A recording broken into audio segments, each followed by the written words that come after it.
it's Neil Sean here on your entertainment news. I'm sat with a legend. He's a composer, he is a record company boss, he's literally done everything, and he's got a brand new album out called A Classical Tale. Remember though, Mike? If you miss it, you miss out. So don't miss Mike today on your entertainment news. So Mike, lovely to see you. Now, your new album, A Classical Tale, is doing really well for you right now, but tell me, how did that evolve for you? Well, it just started with me being a little bit bewildered about the fact, although I shouldn't have been bewildered, that people know something about me and other people know another something about me and another something about me, because I do quite a lot of different things, with starting out with the Wombles, which is jolly fun and, you know, kind of pop. Love the Wombles. And I had fun with it too, and I'm not at all embarrassed or ashamed about it. But then, you know, I do more serious things, like even to the side of, you know, heavier rock or classical. Or I've really been quite, what's the word, free with myself, as it were. I've been quite, there is a word, esoteric, I suppose, about the mixture of what I do. So I thought, what would be quite good to do would be to issue an album so that one direction of what I do, the word one direction is not intended to we should imply hashtag that. One direction of what I do is, if you like, I suppose, curated onto one album. And so these are pieces that I've written over the years where I might have been commissioned to write an overture or a symphonic suite, maybe after I've done a film score. You might say, well, look, yeah, we like the film score, but would you do a symphonic suite? We happen to have the London Symphony Orchestra or the Royal Philharmonic. I'm thinking, great, this is a good chance to do what I love doing, which is arranging and conducting pieces for orchestra. So that's my big passion, and so that's what this album is all about. Now, when you say that, a symphonic suite and then a pop song, which is the easiest one for you to do? Which comes quicker? Because that, I mean, you've written so many catchy pop songs. And when I was listening the other day again to Summertime City, and it took me right back to being a kid, and I remember why I liked it. It's just fun.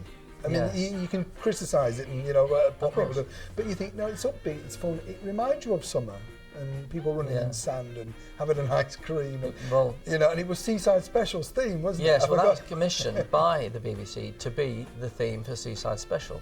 And so I had to make it very much for the mainstream audience, poppy and so on. In fact, I only put my own voice on it because the New Edition, who are the dancers, were going to sing it, but we couldn't find anyone who could do a lead vocal. So it had to be delivered the next day, so I just put my own voice on it, and it went out and then became a pop star. Became a hit.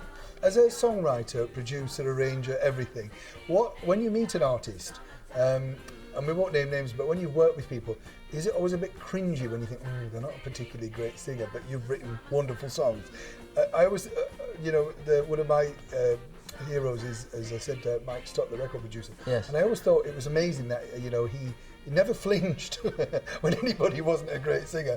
And I used to think, it must be annoying when you've got a great song, though, and then by whatever hook you're forced to write it with, or give it to them, you know what I mean? That's, I mean, as I say, with the New Edition, it was very difficult. Eventually having to decide to put my own voice on it because I couldn't find anyone. I could have made them sound great by spending about 6 days doing the voices and dropping in each syllable. And these days it's even easier with auto-tune and everything like that. But I haven't got the patience. I like to work quickly. I like to do the arrangement. An arrangement will take me overnight or 2 days. It won't take me 2 weeks. So I even if it's very intricate and very big orchestra, I like to work quickly, and I like a result. I like the excitement and the deadline. So when I'm with a singer who requires like really endless attention, I sort of tend to nod off slightly while they're. I think, well, can we do a 56th take on that one, please? And then But you want it fresh, don't you? Yeah. The energy in the voice is. For example, you talk of Mike Stock, who is a wonderful record producer, but he has great patience where I don't. And Andy Hill's another one who did Bucks Fizz. Because, you know, they're lovely people, and they're pretty good singers, but they're not straight there. Like, I mean, for example, working with Katie Melua, you know, you knew that it would be in tune. You didn't even have to ever pick her up on tuning. I might have twice or 3 times said, you want to just ease that note up just slightly. I might say, try it with more vibrato.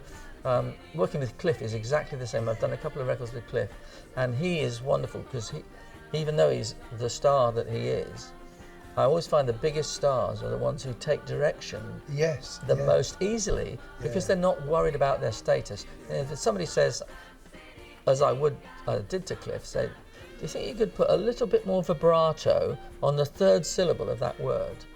And he'd go, yeah, I'll try that. And not only did he try it, but he could do it.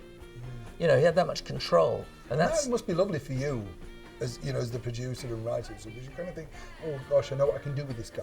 Especially when you work with them again, you must think it must be easy to write songs that suit their style of singing and things like that. That's true, yeah. So what you got planned next after this? When you finish promoting this, I think, are you a bit of a workaholic? You're always doing something else? You got something else planned? Yeah,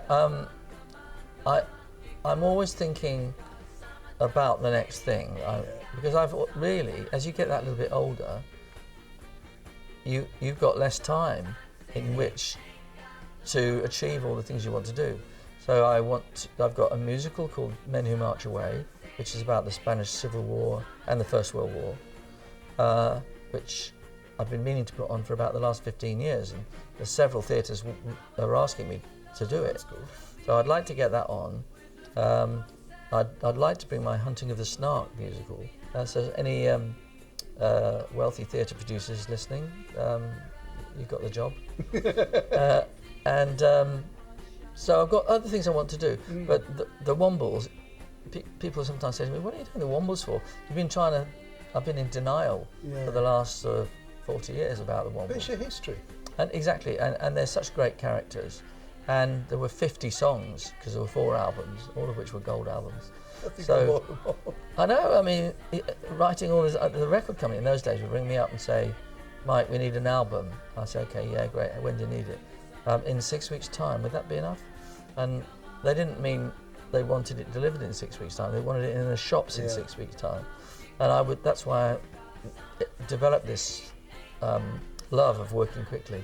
There's the thrill of knowing that it's going to be in the shops. Yeah, and it's your drive, isn't it? Yeah. It's like a journalist who knows that his story is going to be on the front page tomorrow. Yeah. You just write it, and you can do your best work when you're under pressure. I think. Exactly. Yeah. Well, you have, because you've left us some lovely, memorable tunes. I just want to congratulate you again, because I've heard some of it, but I want to hear all of it. But I'm going to savour the moment. Decided I want to put it on in my nice surround sound. So put it on loud at home when you're cooking. You know, peeling the carrots or something. Mike Batt, a real pleasure to finally meet you and interview you. Very nice to talk to you, Neil. Pleasure. Summertime city ain't got the summertime blues.